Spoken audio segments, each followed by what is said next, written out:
Hello everyone, welcome to RS corner. तो आज हम वर्ल्ड हिस्ट्री का लूसेंट सोर्स से निकाल करके प्रथम पेज जो है वो करने वाले हैं। इसमें हम बात करेंगे एंशियंट वर्ल्ड के बारे में, यानी कि प्राचीन विश्व के बारे में, जिसमें कि 500 ईस्वी तक हम थोड़ा सा एक इंट्रो सा करेंगे आज के दिन में, जिसमें हम कांस्य युगीन जो सभ्यताएं हैं, 4 सभ्यताएं, उनके बारे में हल्की फुल्की सी जानकारी इस वीडियो के अंदर कवर करेंगे। बीसी और एडी के बीच में डिफरेंस सबसे पहले क्लियर कर देती हूँ। हमारा जो कालक्रम है, यानी कि जो हमारे पास में क्रोनोलॉजी है ईयर्स की, उसको डिवाइड करने के लिए हम बीसी और एडी का इस्तेमाल करते हैं। तो बीसी का इस्तेमाल किया जाता है ईसा मसीह के जन्म से पहले का जो काल है उसको अगर हम लिखते हैं तो उसको बीसी में, यानी कि ईसा पूर्व के काल में लिखते हैं। और इसकी गणना जो है वो हमारे पास में घटते क्रम में होती है, यानी कि साल जो हमारे पास में 2000 होगा वो पहले आएगा और साल 1000 जो है वो उसके बाद में आएगा। उसी तरह से उसके बाद में जो ईसा मसीह के जन्म के बाद का काल है उसको हम एडी यानी कि एनो डोमिनी की फॉर्म में लिखते हैं, जिसको हम ईस्वी पढ़ते हैं हिंदी में। ठीक है। और इसमें बढ़ते क्रम में वर्षों की गणना की जाती है। जैसे कि पिछले साल 2024 था तो इस साल 2025 आया है। अगर यही बीसी चल रहा होता तो पिछले साल यदि 2024 था तो अब 2023 चल रहा होता। ठीक है।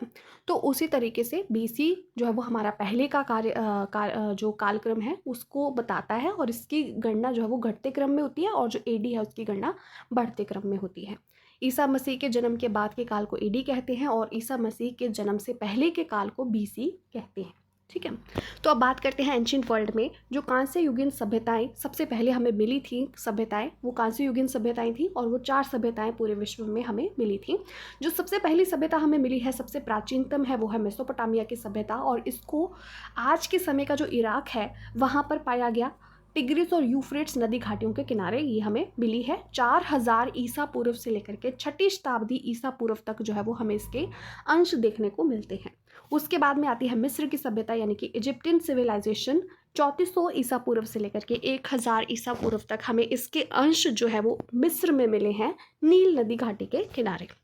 उसके बाद में तीसरी सभ्यता जो हम सब जानते ही हैं, हड़प्पा सभ्यता। इंडिया और पाकिस्तान के बीच में सिंधु नदी के बीच में इसका एरिया जो वो मिला है। 2500 ईसा पूर्व से लेकर के 1750 ईसा पूर्व तक जो है वो इसका कालक्रम रहा है। उसके बाद में चीनी सभ्यता आती है जो कि 1765 में ईसा पूर्व से लेकर के 250 ईसा पूर्व तक जो है वो हमें मिलते हैं इसके अंश, चीन में हवांगहो नदी घाटी के किनारे। तो सबसे पहले हम बात करेंगे सबसे प्राचीनतम सभ्यता जो विश्व की हमें मिली है, मेसोपोटामिया की सभ्यता। जैसा कि मैंने आपको बताया कि 4000 ईसा पूर्व से लेकर के 6ठी शताब्दी ईसा पूर्व तक इसके अंश हमें मॉडर्न एरिया के इराक में मिले हैं, टिग्रिस और यूफ्रेट्स नदी घाटियों के किनारे। तो उसके बारे में हम चर्चा करेंगे। सबसे पहले बात करते हैं मेसोपोटामिया शब्द की। तो इसका अर्थ है 2 नदियों के बीच की जो भूमि है उसको मेसोपोटामिया कहा जाता है। और ये कौन सी 2 नदियाँ थी? टिग्रिस और यूफ्रेट्स। इन नदियों के बीच का जो एरिया था उसको हमने मेसोपोटामिया कहा। बात करें इसके अंदर आने वाले क्षेत्रों की तो इसमें 4 क्षेत्र जो है वो आते हैं, सुमेर, बेबीलोन, अक्कड़ और सीरिया। ठीक है। तो सबसे पहले हम बात करें सुमेर की तो ये दक्षिणतम क्षेत्र था। बेबीलोन और अक्कड़ जो है वो मध्य में आते थे और सीरिया जो है वो उत्तरी क्षेत्र था। ठीक है। अब बात करते हैं कि वहाँ का जो सबसे ज़्यादा एक ग्रेटेस्ट रूलर रहा है जिस बेबीलोन का, उसके बारे में। तो 2100 बीसी में, यानी कि 2100 ईसा पूर्व में बेबीलोन का एक महान रूलर हुआ जिसने क्या किया था, पूरे के पूरे एक इराक को संग्रहित करके एक राज्य बनाया था। ठीक है। यानी कि पहले खंडों में बंटा था, लेकिन उस पूरे के पूरे राज्य को एक भाग में पिरो करके एक राज्य बनाने वाला जो राजा था उसका नाम था हम्मुराबी। ठीक है। तो हम्मुराबी ने इराक का एकीकरण किया, उसे एक राज्य के रूप में पिरोया, और उसके बाद में वहाँ के लोगों को कोड ऑफ लॉज दिया, यानी कि कुछ एक नियम जो है वो दिए। और वो जो लॉज थे, यानी कि वो जो कानून थे, वो जीवन के हर एक हिस्से को छूते थे। उसके जो कानून थे वो इस तरीके से बने थे, इन शर्तों के ऊपर आधारित थे कि आंख के बदले आंख, दांत के बदले दांत, यानी कि जैसे को तैसा पर आधारित थे। ये उसकी नीति थी। अब बात करते हैं हिताइतियों की। तो हिताइती जो है वो जो लोअर एशिया था, माइनर एशिया था, यानी कि जो निचला एशिया था आज के समय में, जिसको हम तुर्क कहते हैं, वहाँ से आई एक जनजाति थी जिसने पूरे के पूरे जो बेबीलोन का जो साम्राज्य था उसको तहस नहस कर दिया था। ये पहले ऐसे आप कह सकते हो लोग थे जिन्होंने घोड़ों का इस्तेमाल किसके लिए करना शुरू किया था? जो वॉर चैरियोट्स थे, यानी कि जो हमारे पास में रथ होते थे जिनको हम युद्धों में इस्तेमाल करते थे, उनके लिए उन्होंने घोड़ों का इस्तेमाल किया था। और इसके अलावा उन्होंने लोहे के इम्प्लीमेंट्स यानी कि औजार और सामान भी बनाया था। जो हमारे पास में पहिए होते हैं उनका मिट्टी के बर्तन बनाने में, मिट्टी का सामान बनाने में इस्तेमाल करने वाला मेसोपोटामिया पहला था। मेसोपोटामिया में ही सबसे पहली बार जो कांच का सामान है वो बनना शुरू हुआ था। इसके बाद में मेसोपोटामिया एक पहला ऐसा राज्य था जहाँ पर लिपि का इस्तेमाल लिखने के लिए प्रॉपर सिस्टम ऑफ राइटिंग जो है वो शुरू हुआ था। और वहाँ की जो लिपि थी उसको हम क्यूनीफॉर्म यानी कि कीलाकार प्रणाली कहते थे। और इसकी जो इन्वेंशन हुई है वो 3400 ईसा पूर्व की बताई जाती है।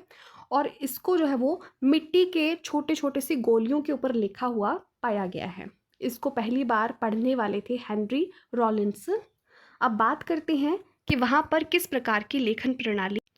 गणना की बात करें तो वो 60 को बेस की तरह मानते थे, इसीलिए उनकी जो सिस्टम ऑफ काउंटिंग है हम उनको सेक्साडेसिमल भी बोलते हैं, ठीक है, क्योंकि उन्होंने 60s यानी कि 60 को जो है वो बेस की तरह लिया। जैसे हम टेंस लेते हैं डेसिमल सिस्टम के लिए, वो 60 को लेते थे, ठीक है। और आज के समय में इसका इस्तेमाल नहीं है, लेकिन काफ़ी सारी जगह पर इसका इस्तेमाल किया जाता है। जैसे कि हम एक सर्कल को 360 डिग्री में डिवाइड करते हैं, ठीक है, और उसी तरह से हम टाइम को अगर बात करें तो 1 घंटे की गणना 60 मिनट्स के अंदर ही करते हैं, ठीक है। और इसके अलावा मेसोपोटामिया ने कुछ और डिस्कवर किया था, वो था पाइथागोरस की थ्योरम, जिसमें कि हम पढ़ते हैं कि एक जो ट्रायंगल है उसका जो सबसे बड़ा जो लाइन होगी, उसका ट्रायंगल की जो सबसे लंबी भुजा है यानी कि हाइपोटेन्यूज है, उसका जो स्क्वायर होगा वो बाकी की जो दो भुजाएं होंगी उनके स्क्वायर के सम के बराबर होगा। उसकी खोज भी मेसोपोटामिया में पहले हुई थी। इसके बाद में बात करें एस्ट्रोनॉमी की, तो मेसोपोटामिया ने बहुत ज़्यादा इसमें प्रोग्रेस कर रखी थी। लेंथ ऑफ द डे को उन्होंने कैलकुलेट किया था, रात को कैलकुलेट किया था। इसके अलावा पूरे के पूरे दिन को 24 घंटों में डिवाइड किया था और पूरे के पूरे आसमान को 12 हिस्सों में डिवाइड किया था। और उन 12 हिस्सों के नाम भी रखे गए थे। आज के समय पे हम उनको राशियों की तरह इस्तेमाल करते हैं, ठीक है, भारत में। और इसके अलावा उन्होंने लूनर कैलेंडर बनाया था मून की दशाओं के आधार पर, ठीक है। अब बात करते हैं इजिप्ट की सभ्यता की, यानी कि मिस्र की सभ्यता की। तो बात करें इजिप्ट की तो इसे नील नदी का तोहफा भी कहा जाता है, ठीक है। हिस्ट्री ऑफ इजिप्ट को अगर हम डिवाइड करना चाहें तो इसको 3 भागों में जो है वो विभाजित किया जाता है: प्राचीन राज्य, मध्य राज्य और नवीनतम राज्य।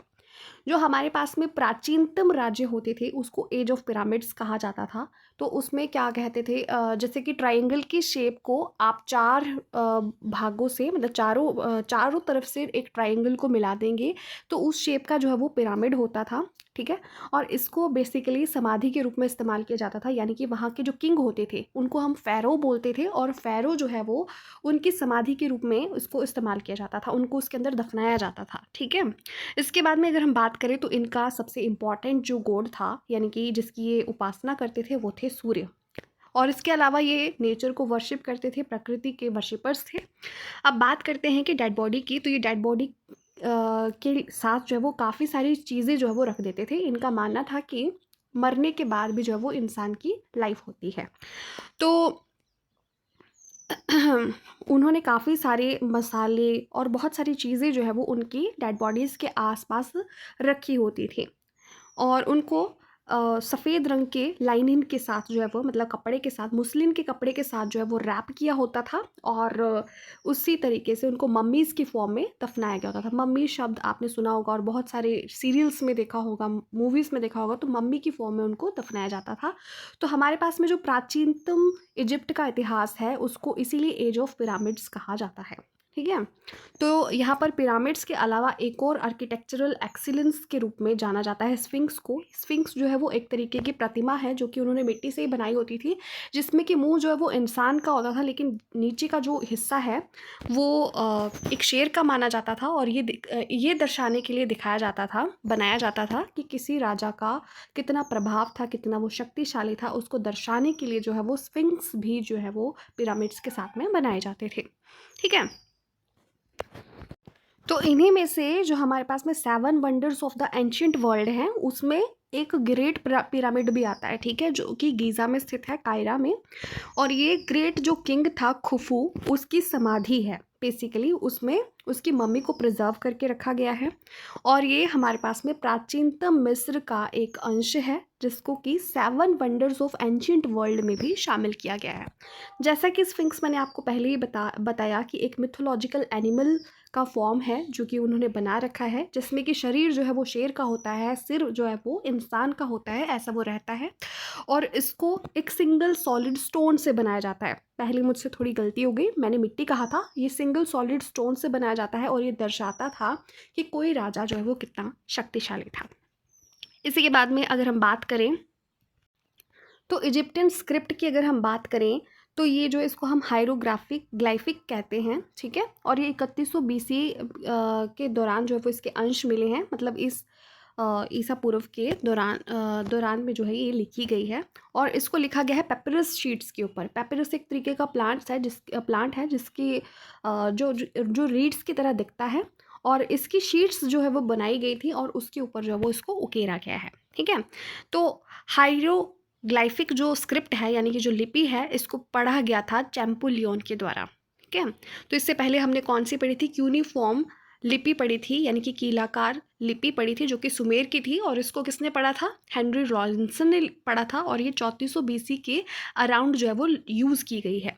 और जो अभी हमने पढ़ी उसका नाम क्या है, हायरोग्लाइफिक। और ये किसकी है, इजिप्ट की सभ्यता है। और ये 3100 BC के दौरान जो है वो उकेरी गई है, उसके दौरान के जो है इसके अंश मिलते हैं। अभी बात करें इसकी, तो इसको किसके द्वारा डेसिफर किया गया, यानी कि पढ़ा गया है चैंपोलियन के द्वारा जो है वो इसको डेसिफर किया गया है। और इन्होंने जो वो डेसिमल सिस्टम ऑफ न्यूमरेशन को जो है वो डेवलप किया था। इसके अलावा सोलर कैलेंडर को इन्होंने बनाया था। लूनर कैलेंडर किसने बनाया था, मेसोपोटामिया ने। और सोलर कैलेंडर इसने बनाया था। तो अब नेक्स्ट हमारे पास में बचती है Harappan civilisation and Chinese civilisation. इसकी थोड़ी सी जो एक्सप्लेनेशन है वो हम नेक्स्ट वीडियो में करेंगे। होप सो कि ये थोड़ी एंटरटेनमेंट भरी वीडियो रही होगी, कि कुछ नॉलेज भी इसमें आपको मिला होगा। और इसी के साथ में धन्यवाद।